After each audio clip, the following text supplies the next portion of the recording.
प्रत्येक माह में एकादशी 2 बार आता है। एक कृष्ण पक्ष की एकादशी और दूसरा शुक्ल पक्ष की एकादशी। प्रत्येक पक्ष की एकादशी का अपना अलग अलग महत्व है। वैसे तो हिंदू धर्म में ढेर सारे व्रत आदि किए जाते हैं, लेकिन सब में एकादशी व्रत सबसे पुराना और बड़ा माना जाता है।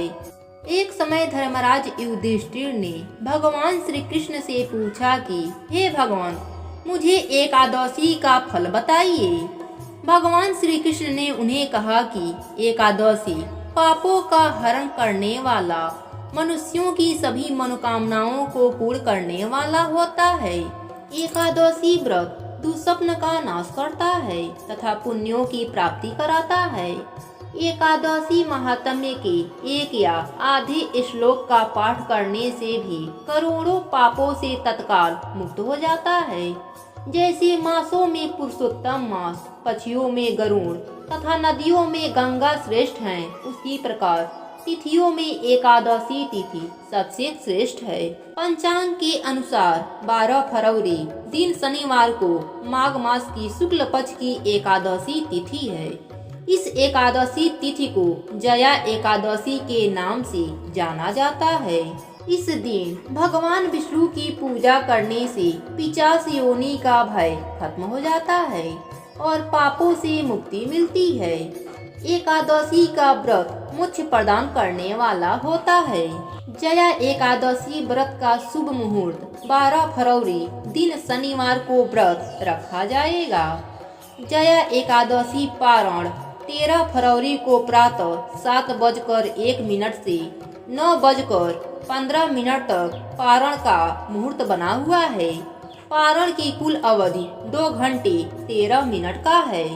अब सुनते हैं जया एकादशी व्रत कथा। धर्मराज युधिष्ठिर बोले, हे भगवान, आपने माघ के कृष्ण पक्ष की खटतिला एकादशी का अत्यंत सुंदर वर्णन किया। अब आप कृपया करके माघ शुक्ल पक्ष की एकादशी का वर्णन कीजिए। इसका क्या नाम है, इसके व्रत की क्या विधि है और इसमें कौन से देवता का पूजन किया जाता है। श्री कृष्ण कहने लगे कि हे राजन, इस एकादशी का नाम जया एकादशी है। इसका व्रत करने से मनुष्य ब्रह्म हत्या आदि पापों से छूटकर मोक्ष को प्राप्त होता है तथा इसके प्रभाव से भूत, पिशाच आदि योनियों से मुक्त हो जाता है। इस व्रत को विधि पूर्वक करना चाहिए। अब मैं तुझसे बद्ध पुराण में वर्णित इसकी महिमा का एक कथा सुनाता हूँ। देवराज इंद्र स्वर्ग में राज करते थे और अन्य सब देवगण सुखपूर्वक स्वर्ग में रहते थे। एक समय इंद्र अपनी इच्छा अनुसार नंदन वन में अप्सराओं के साथ विहार कर रहे थे और गंधर्व गान कर रहे थे। उन गंधर्वों में प्रसिद्ध पुण्यदंत तथा उनकी कन्या पुष्पवती, चित्रसेन तथा उसकी स्त्री मलिन भी उपस्थित थे। साथ ही मालिन का पुत्र पुष्पवान और उसका पुत्र माल्यवान भी उपस्थित था।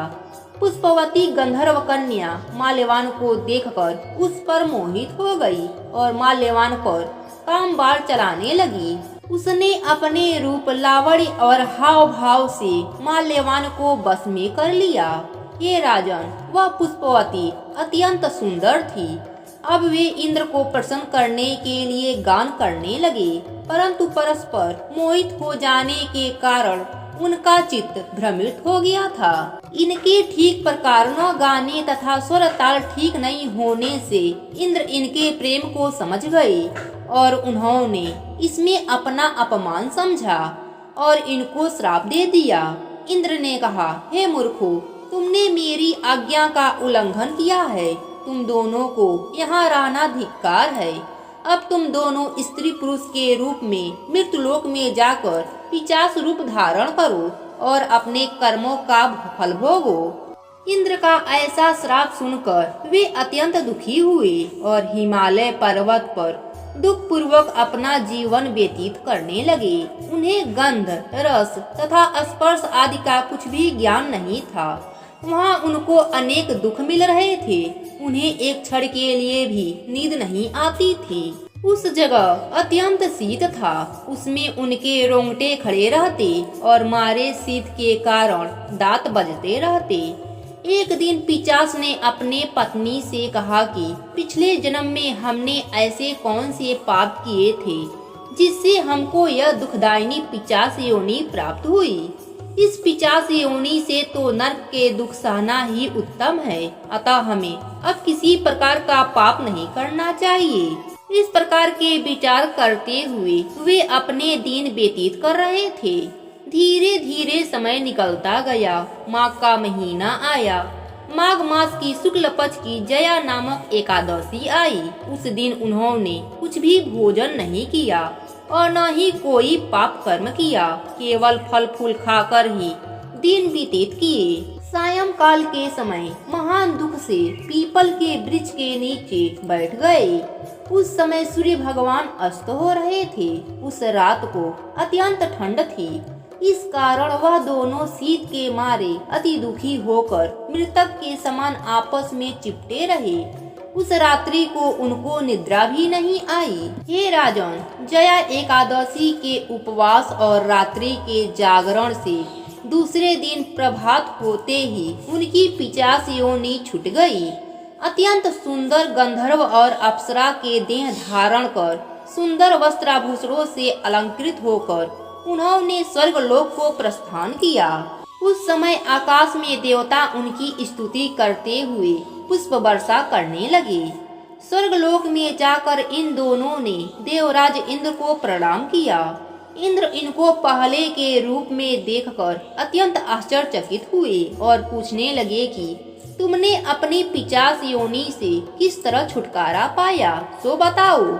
माल्यवान बोले, हे देवेंद्र, भगवान विष्णु की कृपा और जया एकादशी के व्रत के प्रभाव से ही हमारी पिशाच देह छूटी है। तब इंद्रदेव बोले कि हे माल्यवान, भगवान की कृपा और एकादशी का व्रत करने से न केवल तुम्हारी पिशाच योनि छूट गई, वरन हम लोगों के भी बंधनी हो गए, क्योंकि भगवान विष्णु और भगवान शिव के भक्त हम लोगों के बंधनी हैं। अतः आप धन्य हैं। अब आप पुष्पवती के साथ जाकर विहार करिए। श्री कृष्ण कहने लगे, हे राजन, जया एकादशी के व्रत से बुरी योनि छूट जाती है। जिस मनुष्य ने इस एकादशी का व्रत किया है उसने मानो सब यज्ञ जप दान आदि कर लिया है। जो मनुष्य जया एकादशी का व्रत करते हैं वे अवश्य ही 1000 वर्ष तक स्वर्ग में वास करते हैं। भगवान कृष्ण अपने बात को जारी रखते हुए कहते हैं कि जो भी मनुष्य जया एकादशी व्रत का कथा सुनता है या कहता है उस पर भी मेरी कृपा बरसती रहती है।